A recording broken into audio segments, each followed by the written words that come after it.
Video like जरूर कर लीजिए और ऐसे वीडियो लगातार फ्री में पाने के लिए चैनल को तुरंत सब्सक्राइब कर लीजिए और बेल आइकन को जरूर टैप कर लीजिए ताकि आगे भी सारे वीडियो आपको मिलते रहे। यूट्यूब में फॉलो करते हैं तो प्लीज ये वाला फ्री टेलीग्राम चैनल जरूर ज्वाइन कर लीजिएगा। सारे नोटिफिकेशन सारे अपडेट यहीं पे आते हैं, ध्यान रखिए।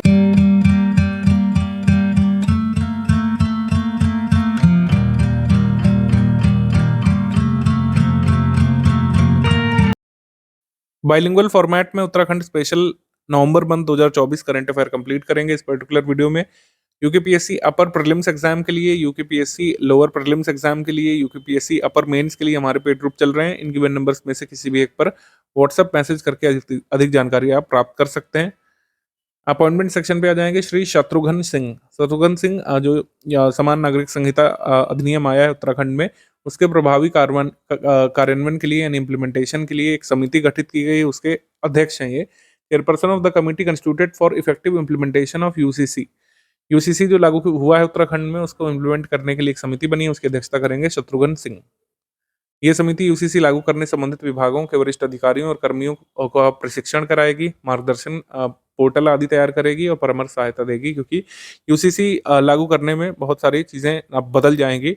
तो अधिकारी जिन लोगों की ट्रेनिंग नहीं हुई है यूसीसी लागू करने को लेकर के, उनको क्या क्या यहाँ पे चीज़ें जानना जरूरी है, उसकी ट्रेनिंग वगैरह कराई जाएगी। अगर कोई पोर्टल डेवलप करने की ज़रूरत है, कोई नए रूल्स वगैरह बनाने की ज़रूरत है, तो ये कमेटी रिकमेंड करेगी। इस समिति की अध्यक्षता कौन करेंगे? शत्रुघ्न सिंह। या फिर डायरेक्टली ऐसे क्वेश्चन आएगा कि शत्रुघ्न सिंह समिति जो बनी है उसका संबंध किससे है उत्तराखंड में? श्री अनिल चंद पुनेठा आंध्र प्रदेश के सूचना आयुक्त नियुक्त हुए हैं। ये चंपावत जिले के मूल निवासी हैं। पुनेठा इससे पहले आंध्र प्रदेश के मुख्य सचिव के पद पर आसीन थे। अनिल चंद पुनेठा आंध्र प्रदेश के इंफॉर्मेशन कमिश्नर बने हैं। श्री दीपम सेठ उत्तराखंड के नए पुलिस महानिदेशक बन गए थे। इनका अपॉइंटमेंट हुआ था नवंबर मंथ में। श्री दीपम सेठ उत्तराखंड के नए पुलिस महानिदेशक। न्यायमूर्ति मनोज कुमार तिवारी उत्तराखंड उच्च न्यायालय के कार्यवाहक मुख्य न्यायाधीश बने थे। बहुत थोड़े समय के लिए इनका अपॉइंटमेंट हुआ था जस्टिस रितु बाहरी के सुपर एनिमेशन के बाद, यानी कि इनका जब टेन्योर खत्म हुआ तो कुछ टेक्निकल दिक्कतें थी, तो न्यायमूर्ति गुहानाथन नरेंद्र को बनना था chief justice of Uttarakhand high court, लेकिन कुछ समय के लिए इनका कह सकते हैं अपॉइंटमेंट डिले हुआ टेक्निकल रीजंस की वजह से। तो बहुत थोड़े समय के लिए जस्टिस मनोज कुमार तिवारी को यहाँ पर मुख्य जज बनाया गया था उत्तराखंड हाई कोर्ट का। तो इनका टेन्योर बहुत थोड़े समय के लिए है। इस समय अगर आपसे पूछे न्यायमूर्ति कौन है, न्यायमूर्ति गुहानाथन नरेंद्र इस समय चीफ जज हैं उत्तराखंड हाई कोर्ट के। अवार्ड्स एंड ऑनर्स पे आ जाएंगे। मत्स्य पालन में हिमालयी और उत्तर पूर्व के राज्यों की श्रेणी में सर्वश्रेष्ठ राज्य का प्रदर्शन किसने किया है? उत्तराखंड राज्य ने। ये सरकारी आंकड़ा है। राष्ट्रीय मत्स्य विकास बोर्ड भारत सरकार की तरफ से ये पुरस्कार दिया गया। Best Himalayan and north eastern state award in fisheries, तो हिमालयन स्टेट में उत्तराखंड को चुना गया है। आगे बढ़ते हैं। स्वामी राम मानवता पुरस्कार Himalayan institute hospital trust HIHT Himalayan institute hospital trust की तरफ से राधा भट्ट को स्वामी राम मानवता पुरस्कार दिया गया है। 1957 में भूदान आंदोलन में इन्होंने भाग लिया था। उत्तराखंड की पहली पदयात्रा शुरू की थी। शांति के लिए प्रतिष्ठित नोबेल पुरस्कार के लिए भी इनको रिकमेंड किया गया था, लेकिन फाइनली मिला नहीं था। 60 वर्षों से उत्तराखंड के पहाड़ों के लिए संघर्ष कर रही हैं। कौसानी स्थित लक्ष्मी आश्रम की अध्यक्षा राधा भट्ट मूल रूप से अल्मोड़ा के धुरका गांव की रहने वाली, अल्मोड़ा से हैं ये। वर्ष 2022-2023 के लिए उस्ताद बिस्मिल्लाह खान युवा पुरस्कार, बहुत सारे पुरस्कार अनाउंस किए गए थे उस्ताद बिस्मिल्लाह खान पुरस्कार कैटेगरी में, लेकिन जो उत्तराखंड के अवार्डीज हैं केवल उनके बारे में देखेंगे। लता तिवारी, संजय दत्त पांडे लोक संगीत और नृत्य की कैटेगरी में, पार्थो राय चौधरी संतूर वादन में 2022 से बिस्मिल्लाह खान पुरस्कार के अवार्डी, और पुनीत डिमरी और अमित खंडूरी कला के क्षेत्र में वर्ष 2023 के अवार्डी ये रहे थे। ठीक है, आगे बढ़ते हैं। शिवदर्शन सिंह नेगी स्मृति आखर सम्मान, ये आखर ट्रस्ट की तरफ से दिया गया था श्री नवीन सिंह असवाल को। विद्यालयी शिक्षा स्तर पर गणित शिक्षण के क्षेत्र में अभिनव प्रयोग करके विद्यार्थियों को विभिन्न प्रतियोगी परीक्षाओं, छात्रवृत्ति परीक्षाओं की तैयारी करने के लिए असवाल जी को ये सम्मान दिया गया है आखर ट्रस्ट की तरफ से। 28वें Black nights international film Festival 2024 में सर्वश्रेष्ठ ऑडियंस की कैटेगरी में पुरस्कार फिल्म पायर को। विनोद कापड़ी द्वारा निर्मित और निर्देशित इस फिल्म में एस्टोनिया के टालिन शहर मतलब एस्टोनिया के टालिन में ये पुरस्कार समारोह हुआ था। Black nights international film festival, वहाँ पे पायर नामक फिल्म को पुरस्कृत किया गया था। फिल्म फेस्टिवल में शामिल होने वाली एकमात्र भारतीय फिल्म थी जो इसमें शामिल हुई थी black nights international film festival में। उत्तराखंड गौरव सम्मान उत्तराखंड सरकार की तरफ से अनाउंस किए गए थे। माता मंगला सामाजिक सेवा कैटेगरी में हेमंत पांडे अभिनेता अभिनेता यानी एक्टर प्रीतम भारतवाण, लोक गायक Anil Chauhan, chief of defence staff Mahesh Kadiyal, neuro surgeon. तो ये 5 अवार्डीज हैं उत्तराखंड गौरव सम्मान के। राज्यपाल लेफ्टिनेंट जनरल गुरमीत सिंह ने ये पुरस्कार इन्हें दिए थे। 1 लाख रुपए की राशि मिलती है और प्रशस्ति पत्र मिलता है। उत्तराखंड गौरव सम्मान की शुरुआत हुई थी 2021 में। ठीक। सावित्रीबाई फूले नेशनल अवार्ड पवित्रा टमटा उर्फ पम्मी नवल को दिया गया था भारतीय दलित साहित्य अकादमी दिल्ली के द्वारा। राष्ट्रीय सूफी बिस्मिल अवार्ड बिस्मिल फाउंडेशन बांसवाड़ा की तरफ से अफजल मंगलौरी को। अफजल मंगलौरी ये रुड़की में रहते हैं Afzal Manglori. Books and author में हिस्ट्री ऑफ हिंदुइज्म, ये सेवानिवृत्त major general G D Bakhshi की किताब है। Garhwal and the first world war, ये किताब है श्री देवेश जोशी की। आगे स्कीम्स कैंपेन इनिशिएटिव में आ जाएंगे। देश का प्रकृति परीक्षण अभियान जो शुरू कराया गया था भारतीय चिकित्सा पद्धति राष्ट्रीय आयोग के द्वारा, यानी कि इंडियन सिस्टम ऑफ मेडिसिन मतलब national commission for Indian system of medicine and ministry of Ayush के द्वारा। और ये देश भर में वैसे कराया गया था, लेकिन उत्तराखंड में भी ये कराया गया था, तो ध्यान रख सकते हैं। प्रकृति परीक्षण लोगों को कराना इसमें उद्देश्य था। ठीक है, उपचार की दिशा में जागरूक करना और जो इंडियन सिस्टम है मेडिसिन के उनके बारे में जानकारी देना लोगों को। स्पोर्ट्स करंट अफेयर पर आ जाएंगे। सब जूनियर एशियन बॉक्सिंग चैंपियनशिप के बारे में बात करें, 8 सितंबर 2024 तक दुबई के अबू धाबी में सब जूनियर एशियन बॉक्सिंग चैंपियनशिप में नैनीताल की युवा मुक्केबाज दीपाली थापा ने 33 किलोग्राम वर्ग में यूक्रेन के खिलाड़ी को हरा करके गोल्ड जीता था।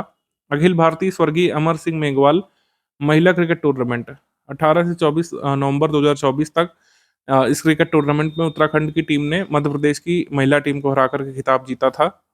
इसमें प्लेयर ऑफ द टूर्नामेंट बनी थी एकता बिष्ट। ठीक है, उत्तराखंड की कैप्टन है एकता बिष्ट। अब समिट सेक्शन पे आ जाएंगे। प्रवासी उत्तराखंडी सम्मेलन दून यूनिवर्सिटी में आयोजित हुआ था देहरादून में। पहली बार प्रदेश सरकार ने प्रवासी उत्तराखंडी सम्मेलन आयोजित किया था। ठीक है, और प्रवासी उत्तराखंड परिषद के गठन की घोषणा की थी मुख्यमंत्री जी ने। उत्तराखंड आदि गौरव महोत्सव ये ओएनजीसी स्टेडियम देहरादून में मनाया गया था। इस स्टेडियम मतलब ये उत्तराखंड जनजातीय शोध संस्थान की तरफ से 3 दिवसीय महोत्सव का आयोजन किया गया था। 19वां उत्तराखंड राज्य विज्ञान और प्रौद्योगिकी सम्मेलन ये दून यूनिवर्सिटी में हुआ था। इसका उद्घाटन राज्यपाल गुरमीत सिंह और मुख्यमंत्री पुष्कर सिंह धामी जी ने किया था। आगे डिफेंस सेक्शन पे आ जाएंगे। नवंबर मंथ 2024 में वायुसेना का 11 दिवसीय अभ्यास ये चिनिया लिसौड़ हवाई पट्टी उत्तरकाशी में हुआ था। चीन की सीमा पर हवाई पट्टी पर यह अभ्यास किया था भारतीय वायुसेना ने। ठीक है, एमएमसीक्यू सेक्शन पे आ जाएंगे हम लोग। नवंबर मंथ में पुष्कर सिंह धामी ने उत्तराखंड राज्य मतलब उत्तराखंड देहरादून में उत्तराखंड राज्य अतिथि गृह उत्तराखंड निवास का लोकार्पण किया। तो ये जो स्टेट गेस्ट हाउस है इसका नाम क्या रखा गया है, उत्तराखंड निवास। ये देहरादून में बनाया गया है स्टेट गेस्ट हाउस, लेकिन ये स्टेटमेंट रॉन्ग है। ठीक है, ये स्टेटमेंट रॉन्ग है क्योंकि उत्तराखंड निवास से बनाया गया है नई दिल्ली के चाणक्यपुरी में। अतिथि गृह उत्तराखंड निवास का लोकार्पण नई दिल्ली में किया गया था, ना कि देहरादून में। ऐसे आप कंफ्यूज हो सकते हैं। उत्तराखंड की पहली टाउनशिप के लिए पौड़ी गढ़वाल में स्थित श्रीनगर का चयन किया गया है। ये सही है, पौड़ी गढ़वाल में उत्तराखंड की पहली टाउनशिप बनेगी। तो हमारा आंसर क्या हो जाएगा इसमें, करेक्ट हो जाएगा ओनली 2। केंद्रीय गृह मंत्री अमित शाह की अध्यक्षता वाली उच्च स्तरीय समिति ने आपदाओं से निपटने के लिए उत्तराखंड को 139 करोड़ रुपए मंजूर किए थे। ये सही। जीबी पंत कृषि और प्रौद्योगिकी विश्वविद्यालय ने अपने 36वें दीक्षांत समारोह में सीडीएस जनरल अनिल चौहान और किसान प्रेमचंद शर्मा को विज्ञान वरिधि की मानद उपाधि से विभूषित किया था। विज्ञान वरिधि की उपाधि जो है सीडीएस जनरल अनिल चौहान को और प्रेमचंद शर्मा नामक एक फार्मर को दिया गया था GB Pant university of agriculture and technology के द्वारा। ये सही है, आंसर यहाँ पर सही हो जाएगा 1 और 2 बोथ करेक्ट। सी। क्लीन टॉयलेट चैलेंज 2023 में उत्तराखंड को 100 से अधिक यूएलबीस वाले राज्यों की सूची में कौन सा स्थान प्राप्त हुआ था? तो उत्तराखंड को 3rd इसमें प्लेस प्राप्त हुआ था। डी यहाँ पे सही है। Ministry of housing and urban affairs की तरफ से सार्वजनिक शौचालयों की संख्या बढ़ाने के लिए ये क्लीन टॉयलेट चैलेंज चलाया गया था। इस प्रतियोगिता में गुजरात ने पहला स्थान, ओडिशा ने 2nd स्थान प्राप्त किया था, उत्तराखंड ने 3रा। चमोली के मैठाणा गांव को मॉडल विलेज के रूप में विकसित किया जाना प्रस्तावित है। ये कथन सही है। भारत सरकार के प्रशासनिक सुधार और लोक शिकायत विभाग द्वारा राज्य आधारित सेवा वितरण प्लेटफॉर्म के अंतर्गत उत्तराखंड के ईज ऐप को देश में सर्वश्रेष्ठ प्रैक्टिस के लिए चुना गया था। तो ये भी सही है। हमारा आंसर क्या हो जाएगा इसमें, सी। 1 और 2 बोथ करेक्ट, सी। तो ईज ऐप जो है उत्तराखंड आवास और नगर विकास प्राधिकरण द्वारा संचालित किया जाता है। नवंबर 2024 में मुख्यमंत्री जी ने निम्नलिखित में से किस गांव को आदर्श ग्राम बनाने की घोषणा की थी?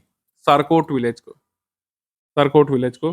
ग्रीष्मकालीन राजधानी गैरसैंण जिला चमोली में स्थित है सरकोट विलेज, इसको मॉडल विलेज के रूप में डिक्लेयर मतलब डेवलप किया जाएगा। ऑस्ट्रेलिया के सिडनी में आयोजित 67वें राष्ट्रमंडल संसदीय सम्मेलन में उत्तराखंड के किस व्यक्ति ने भारत को रिप्रेजेंट किया था? नरेश बंसल जी ने। नरेश बंसल, बी। ये राज्यसभा मेंबर हैं नरेश बंसल, इन्होंने भाग लिया था 67वें राष्ट्रमंडल संसदीय सम्मेलन में। उत्तराखंड में हुए सबसे बड़े साइबर हमले के बाद आईटी विभाग ने राज्य की 100 वेबसाइटों को बनाने की जिम्मेदारी 5 साल के लिए एनआईसी के किस प्लेटफॉर्म को सौंप दी थी? तो एक साइबर अटैक उत्तराखंड में हुआ था, उसके बाद 100 सरकारी वेबसाइट है स्टेट की, उसको सौंप दिया गया था स्वास को, यानी secure scalable and accessible service platform को। आंसर यहाँ पर हो जाएगा ए, स्वास।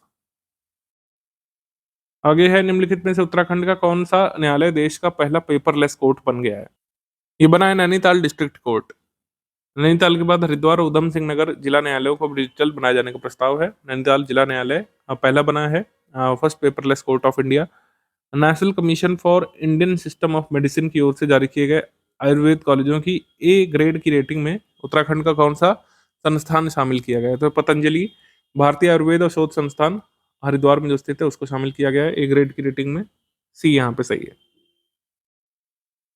टिहरी डैम के संदर्भ में कौन सा कथन सही है? देश का पहला variable speed pump storage plant Uttarakhand के टिहरी बांध पर स्थापित किया जा रहा है। ये कथन सही है। ये कार्य टीएचडीसी इंडिया लिमिटेड, जो कि एक प्रमुख केंद्रीय सार्वजनिक क्षेत्र उपक्रम है, इसके द्वारा किया जा रहा है। ये सही है।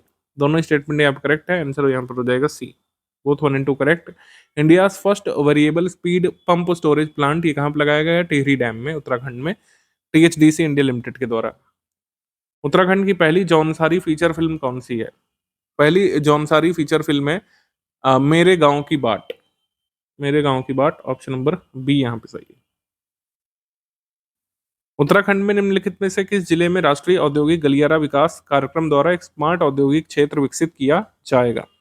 National industrial corridor development programme के अंतर्गत देश भर के 12 शहरों को चुना गया है जहां पर इंडस्ट्रियल सिटीज डेवलप की जाएंगी। ठीक है, तो उसमें खुरपिया फार्म जो किच्छा उधम सिंह नगर में है, ये उत्तराखंड से ये जिला शामिल किया गया है। ठीक है, उत्तर प्रदेश से 2 जिले शामिल किए गए, उत्तराखंड से 1 जिला शामिल किया गया, उधम सिंह नगर। उधम सिंह नगर के किच्छा में, ये काफी जरूरी हो सकता है, इस पे स्टार मार्क करिएगा और ये क्वेश्चन एग्जाम में आने लायक है। ठीक है, अमृतसर कोलकाता इंडस्ट्रियल कॉरिडोर के बीच में पड़ेगा, उधम सिंह नगर में, किच्छा में ये इंडस्ट्रियल सिटी डेवलप किया जाएगा। नवंबर 2024 में अजरबैजान की राजधानी बाकू में आयोजित संयुक्त राष्ट्र जलवायु परिवर्तन सम्मेलन में भारत का प्रतिनिधित्व किसने किया था? काफी सारे लोग गए थे, लेकिन उत्तराखंड से भी एक पर्सनैलिटी गए थे, उनका नाम ध्यान रखिएगा, डॉक्टर चिन्मय पांडा। डॉक्टर चिन्मय पंड्या ये गए थे। ठीक है, देव संस्कृति विश्वविद्यालय हरिद्वार के कुलपति ये गए थे भारत के डेलीगेशन में, ये उत्तराखंड से शामिल थे।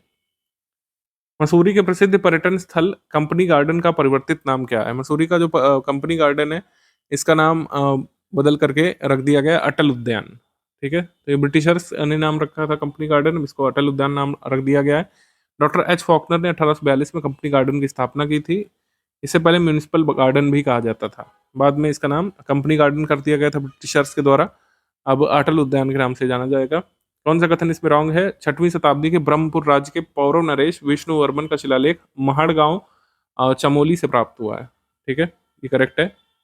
केदारनाथ सीट के लिए हुए बाई इलेक्शन में बीजेपी प्रत्याशी आशा नौटियाल ने जीत हासिल की थी, ये भी करेक्ट है। आंसर यहाँ पर सही हो जाएगा डी। इनकरेक्ट पूछा है तो इनकरेक्ट दोनों ही स्टेटमेंट नहीं है, दोनों ही करेक्ट हैं, तो आंसर डी होगा इसमें। नवंबर 2024 में उत्तराखंड भाषा संस्थान ने निम्न में से किन शोध परियोजनाओं को शुरू करने की घोषणा की है? घोषणा की गई थी उत्तराखंड के उच्च हिमालयी और जनजातीय भाषाओं के संरक्षण के लिए काम किया जाएगा। गोविंद वल्लभ पंत के समग्र साहित्य का संकलन किया जाएगा। उत्तराखंड के पूर्व साहित्यकारों का साहित्य संकलन किया जाएगा। तो आंसर यहाँ पर सही हो जाएगा D, all of the above. Lord Curzon track के नाम से मशहूर रही ग्वालदम से तपोवन ट्रैक को अब किस नाम से जाना जाएगा? इसको अब जनरल स्टाफ रोड के नाम से जाना जाएगा। जनरल स्टाफ रोड के नाम से जाना जाएगा लॉर्ड कर्जन ट्रैक को। ऑप्शन नंबर ए यहाँ पे सही है। ये धारचूला से जोशीमठ में स्थित भारत तिब्बत सीमा को जोड़ने वाली सबसे नजदीकी सड़क बनेगी। आगे है, निम्नलिखित में से कौन सा कथन सही है? शिक्षा विभाग में कार्यरत शिक्षकों और शिक्षणेतर कर्मचारियों के संपूर्ण डेटा के रखरखाव के लिए मानव संपदा पोर्टल बनाया जाएगा उत्तराखंड में, सही। भारतीय ओलंपिक संघ ने जनवरी 2025 में आयोजित होने वाले राष्ट्रीय शीतकालीन खेलों की मेजबानी उत्तराखंड को देने की मंजूरी दी है। तो नेशनल विंटर गेम्स का आयोजन कहाँ पे किया गया था? अवली में, 19 जनवरी से 2 फेब तक। तो ये भी सही है, आंसर यहाँ पर सही हो जाएगा सी, 1 and 2 बोथ करेक्ट, सी। नवंबर 2024 में उत्तरकाशी के किस मेले को राजकीय मेला घोषित करने के लिए मुख्यमंत्री जी ने सहमति दे दी थी? देवराणा मेला जो है अब इसको स्टेट फेयर के रूप में मान्यता मिल गई है। ऑप्शन नंबर ए यहाँ पर सही, देवराणा मेला। ये मेला मुगर संती पट्टी के 65 गांव के आराध्य देव श्री रुद्रेश्वर महादेव से जुड़ा मेला है। ठीक है, रुद्रेश्वर महादेव का मेला है देवराणा मेला, अभी स्टेट फेयर के नाम से जाना जाएगा वहां पे। उत्तराखंड राज्य की पहली प्रमाणित देशी नस्ल की बद्री गाय अपनी जनसंख्या कम होने के कारण चर्चा में थी। ठीक है, तो ये सही है। सेकंड स्टेटमेंट है, बद्री गाय को उत्तराखंड के कुमाऊं क्षेत्र की देशी नस्ल माना जाता है। ये स्टेटमेंट इनकरेक्ट है, क्योंकि देसी बद्री गाय जो है उत्तराखंड के गढ़वाल क्षेत्र की जो कह सकते हैं नेटिव ब्रीड है। तो बद्री गाय जो है ये गढ़वाल रीजन में पाई जाती है उत्तराखंड में, ना कि कुमाऊं रीजन में। हमारा आंसर हो जाएगा इनकरेक्ट, ओनली सेकंड। ठीक है, ओनली सेकंड। आगे है, उत्तराखंड के मुख्यमंत्री पुष्कर सिंह धामी ने नवंबर 2024 में वर्चुअल माध्यम से उत्तराखंड के हवाई संपर्क योजना के तहत 3 नई हवाई सेवाओं का शुभारंभ किया था। ये करेक्ट। इसके बाद सहस्त्रधारा हेलीपैड से उत्तरकाशी के जोशियाड़ा और चमोली के गौचर के लिए हेलीकॉप्टर सेवा, दिल्ली से पिथौरागढ़ के बीच विमान सेवा संचालित की गई थी। ये 3 सर्विसेज शुरू की गई थी। ये सही है, आंसर यहाँ पर सही हो जाएगा C, both of the above correct. दोनों स्टेटमेंट यहाँ पे सही है।